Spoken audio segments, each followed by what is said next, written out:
What's up, fellow internet denizens? Welcome back to another episode of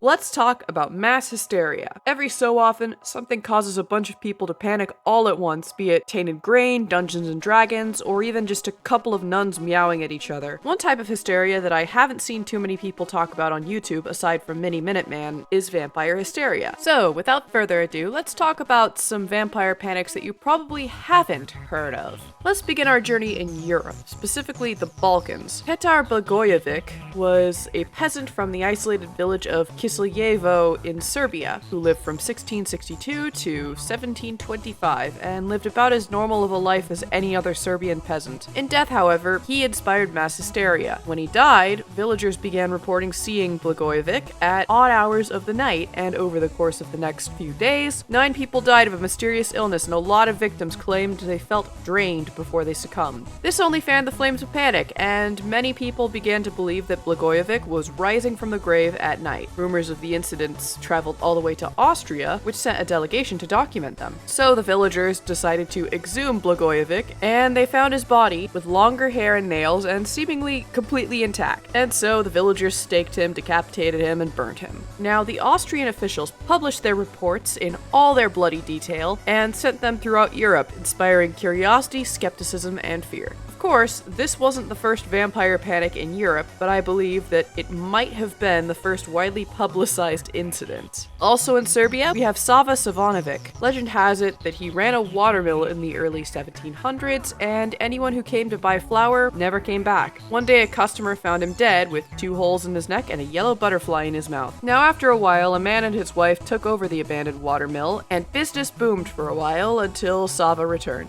Of course, the new owner did what anyone would logically do in this situation and popped a cap in Sava's chest, and Sava promptly disappeared and reappeared at his grave. Villagers staked him, and a butterfly flew out of Sava's mouth and landed on the new owner's wife's lips, turning her into a vampire. She bit her husband, turning him, and now the couple might still be out there lurking in the forests of Serbia. Honestly, I think the butterfly angle's kinda cool here. After all, a lot of butterflies do in fact drink blood. Feels like something out of him. I wonder if Villevalo has heard of Sava. A little to the west, in France, we have the story of the Vicomte de Morièvre. Allegedly, he was one of the few nobles who survived the French Revolution, and he took this personally. He cut a bunch of people's heads off until he himself was assassinated. Then he rose from the grave and bit a bunch of kids for about 70 years, until his grandson took the throne. The grandson investigated his grandfather and found out that he was Persian. Yes, really. Apparently his Persian side is where he got the vampirism from. The son burnt his father's remains and the killing stopped. I can't find anything on if this guy was real. This feels like sort of a reaction to the French Revolution combined with a fairy tale.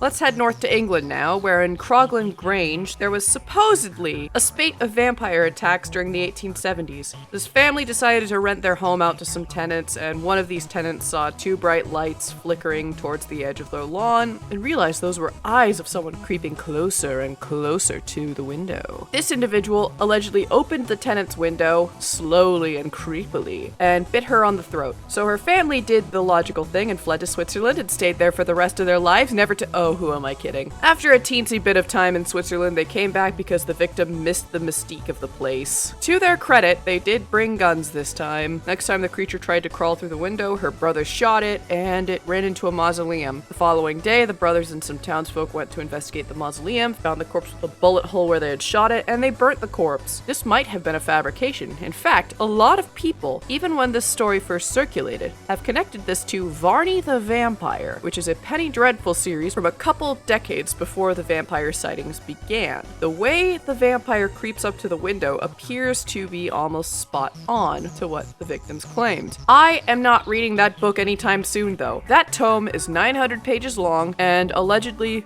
very purple. Okay, during the 17 and 1800s in Wales, stories circulated of furniture that was possessed. I'm not talking about that cabinet that never shuts despite everything you've done to fix it. I am talking about a chair that invites vampires into your house and they suck your blood when you use said chair or sleep nearby it. One story claims that the man who previously owned the furniture was a vampire and would sneak in at night and suck blood, lured by his chair. Another story tells of a bedstead that, when slept on, causes cause people to bleed from their necks. These could potentially be traced back to the Welsh story of Iran, where when some men die, they join a god's army and are set to stalk the earth at night and steal blood. However, a couple of these stories have the vibe of my cousin's friend's pastor got nicked by a stray nail on a chair once and the scar looked like teeth. I totally understand this sentiment though. I have practically been eaten by my carpet at this point and I still can't find the tack that does it. Maybe I have a vampire carpet. I'm not in Wales though. This seems Welsh specific. Okay, let's cross the pond now. In the 18th and 19th centuries, when Americans realized that witches weren't real and British people weren't out to get them anymore, they moved on to the next logical thing to fight: vampires. Yes, New England had a massive vampire panic. Not much is known about why these panics happened, but its most likely cause was a violent tuberculosis outbreak, according to the Smithsonian at least. Another contributing factor could have been German folklore, as there were a lot of German immigrants in early New England, a lot of whom had probably read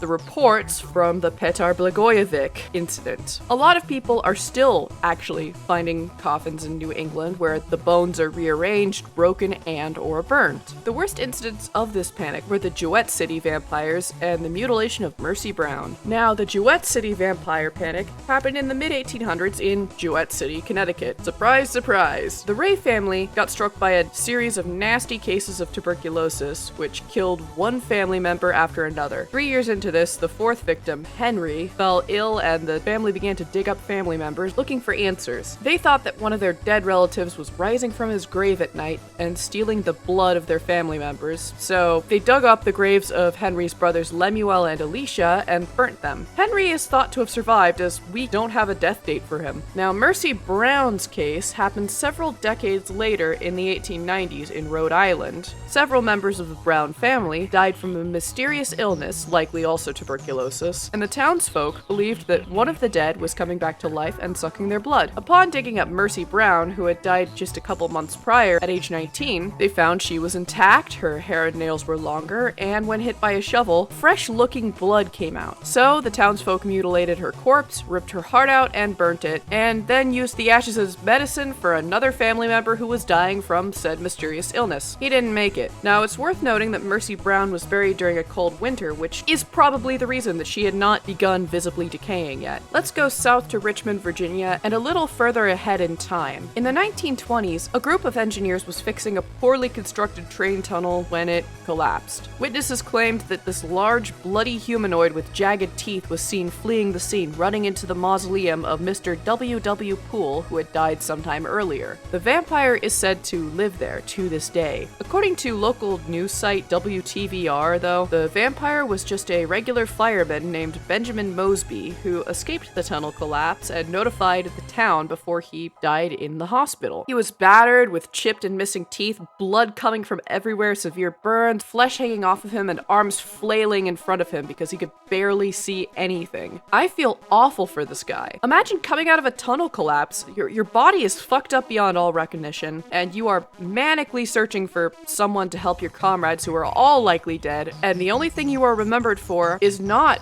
for trying to save your companions, but for being a vampire. So who was W.W. Poole then? Just a bookkeeper from Mississippi who died from pneumonia. Finally, let's head over to Lafayette, Colorado, and end on something a little bit more lighthearted. Here, there is a gravestone dedicated to one Todor Glava, born in Transylvania, and listed as Roman Ion. If this was me, I would haunt whoever carved my gravestone. Anyway, Glava was a coal miner who died from Spanish influenza. The only real data that we have on Glava are his draft card and his obituary. Glava shares his grave with a fellow Roman Ion named Trandolfear, who also died from Spanish flu on the same day, in fact. They were in Lafayette during a time when many Eastern Europeans came over for work. Allegedly, the tree that grows from Glava's grave was originally a stake. Now, from everything I can tell, this was just a good old-fashioned case of gossip, spurred on by the fact that Glava was from the vampire place, and then kicked into overdrive around the 50s and 60s when vampire movies and TV were in vogue.